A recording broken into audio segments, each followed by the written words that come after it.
All right, guys, it's Sunday morning, almost noon, not quite. It's kind of a lazy Sunday. I do like Sundays here, simply because in the Buddhist culture, days of the week don't have any special significance. Like back in the West, you know, Sundays, some things would be closed because of the whole day of rest thing stemming from whatever religious beliefs they have. But here it's just like any other day. Just got through going to the market, and man, we got some good deals today. Got this big, I can't even show it to you. This big huge bag full of meats and vegetables, and then we got, look at that, rice, noodles, bean sprouts, and got all of that for $7.50. So yeah, we got a really good deal there. I did have a couple more questions I'll answer real quick. In regards to the last video where I mentioned that I don't think investing in a bed and breakfast would be a good opportunity, somebody asked what would be a good business to start here. I can't really answer that.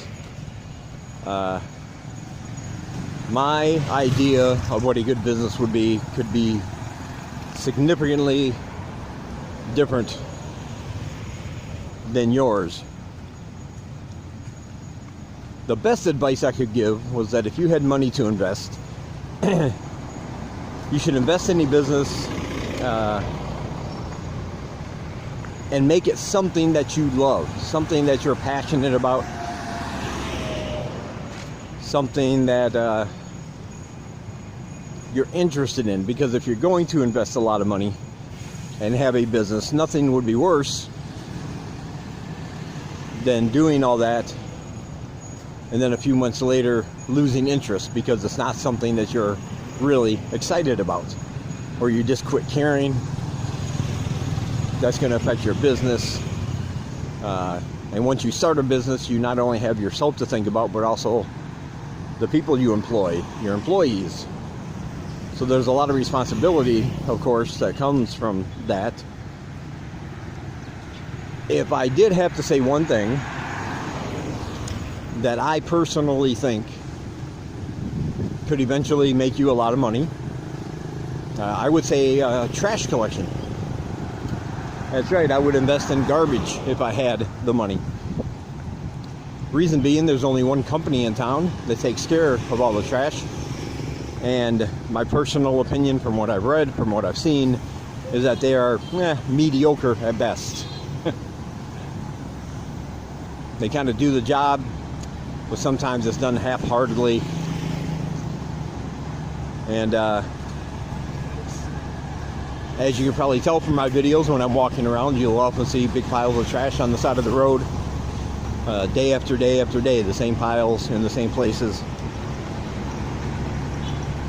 that don't get picked up. Now, the reason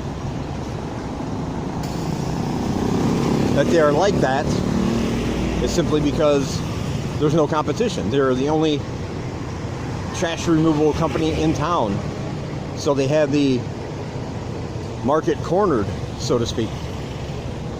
Without competition, if you're the only one in town doing something, you can kind of slack off a little bit because people have no choice but to go to you anyway, right?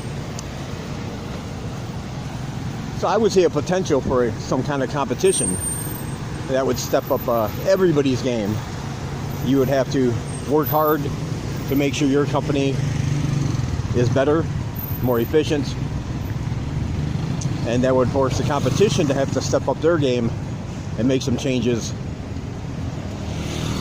if they want to compete with you. That being said, there are obstacles to overcome, because the reason that company is the only company here is because they have contacts in very high places. They pay off the right people with the right amount of money. And so anybody else trying to horn in on that business finds themselves with a flurry of government obstacles and red tape that normally wouldn't be necessary. That's just the fact of the way things are over here. You know, I'm not here to debate whether it's right or wrong, but it is what it is. But if you could somehow get your foot in that door here, invest in a couple trucks, hire a few commodity people, come up with a equal or even better pricing plan than the current company. I've spoken to people about this, and we all agree that that could be a huge opportunity to make money. But again, I'm not really interested in trash removal. It's not something that inspires me. So I would not invest in a business like that. If I had to invest, it would be, of course, something educational. Much like the B&B idea, competition is very stiff. But when you start looking around at the way schools are run here, both public and international schools, you begin to see some cracks in the mirror. There are certainly ways that they could improve and be better at what they do. But again, with no competition, nobody here that is willing to fix those mistakes. They just don't do it. So if it were me, I would invest in an educational type situation. Maybe not a school traditionally as you would think about it, but more like a complete education center. I'll be back in a minute. Okay, sorry for that interruption, but there was some very loud music playing, and I didn't feel like talking over it. But yeah, like I was saying, I would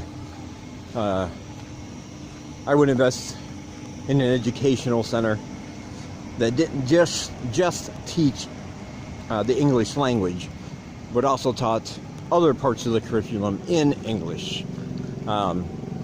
Science, math, social studies, geography, where people could come and learn more than just how to say hello, it's nice to meet you, how are you, and things like that.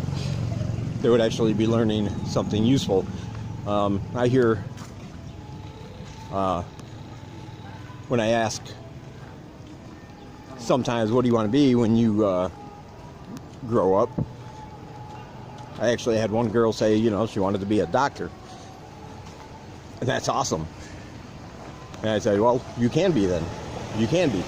Because it's inspiring to see somebody in these financial circumstances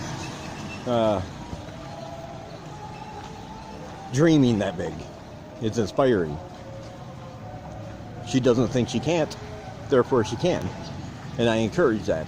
But they need educational institutes that would help further their education more than just the basics.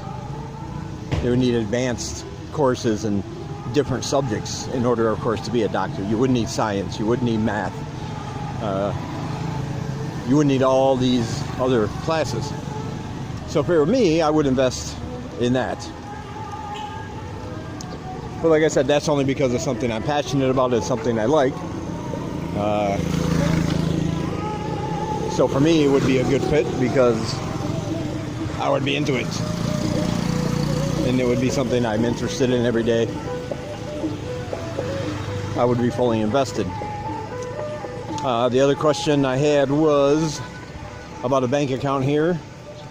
As a foreigner, yes, you can open up a bank account here as a foreigner if you don't have a tourist visa, and if you have all your supporting documents. You'll need your passport, you'll need your ID card from wherever it is you come from. You'll have to prove that it's you, in other words. And of course have the minimum deposit that a bank would require, which is different for every bank. So yes, if you have money in your home account and you're thinking about coming over here, definitely keep it in your home account until you get here. Don't bring that much cash with you here. Things happen all the time. Maybe not even criminal things. Maybe you just lose it, falls out of your pocket, something happens. You leave it somewhere and then you're out all your money. Don't do that.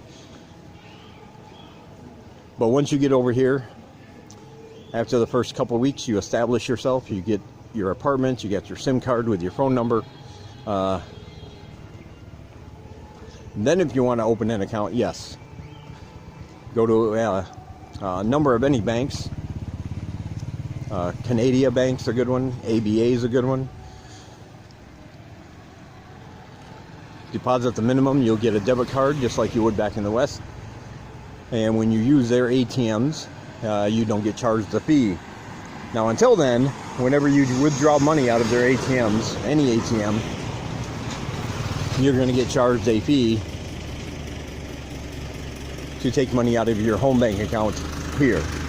You'll be charged anywhere from $4 to $9 depending on the amount.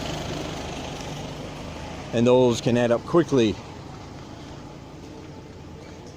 So you do want to open, if you're sure you're going to stay here and you want this to be your base, you should open up an account as soon as you can, but just don't bring all your money with you. Suck up those fees for a couple of weeks, maybe a month. Like I said, allow yourself to get the lay of the land, get you an apartment, make sure your phone's in order. If you're planning on teaching, be sure you got your resumes in order and you're actively going to the schools in person, dressed really nice, handing them out. Yeah, to save on the fees after that though, open an account. Like I said, each bank will have a minimum you'll need to open it. Some banks require you to keep a certain amount in there, others do not. So you will have to check around and find out. Sometimes they run special promotions even, where if you deposit so much, they'll give you X amount of dollars. So it's like free money if you have the money to initially open it. So keep on the lookout for that. This is our trash bin out here, by the way. I got my coffee cup. Woo. And I think, yep, I think that's about it for the questions. So I'll end this clip here so we can go take care of all this food.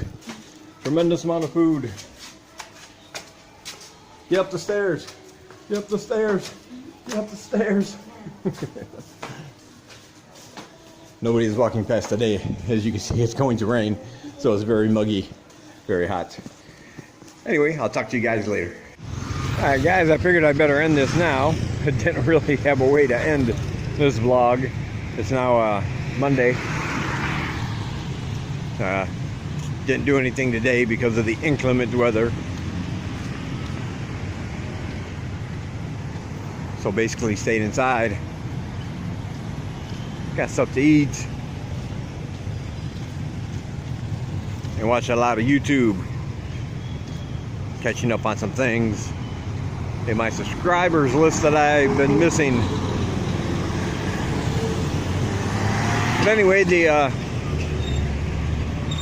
vice director of the school, well, my school, said that he wanted to take me out to dinner and have a couple beers, get to know me a little better, which can only be a good sign since he's paying. He must have seen my eyes light up when he said he's paying, because he said, immediately he said, well, nothing too expensive. Nothing too expensive. I was like, that's no problem, man. Give me $1 bowl of noodles from a street stall and a 50-cent beer and I'm a happy man.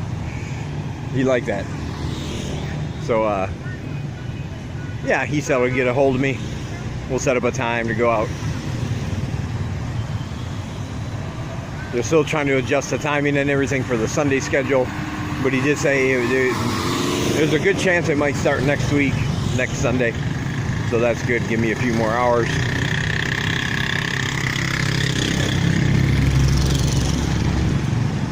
Of course, we always decide to come out the busiest time of the day. So there is a lot of standing around waiting to cross the street going on.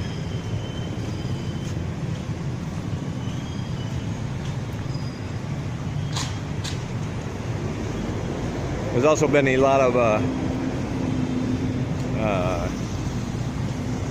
talk about the election coming up. Like I said, I don't get involved in the politics here. But because it is coming up soon, it seems to be on everybody's mind. But the only thing really that concerns me is figuring out where I want to go to renew my visa. I have to do that next month. On this extension, I will have to leave the country and come back. So I'm deciding on the most affordable way to do that.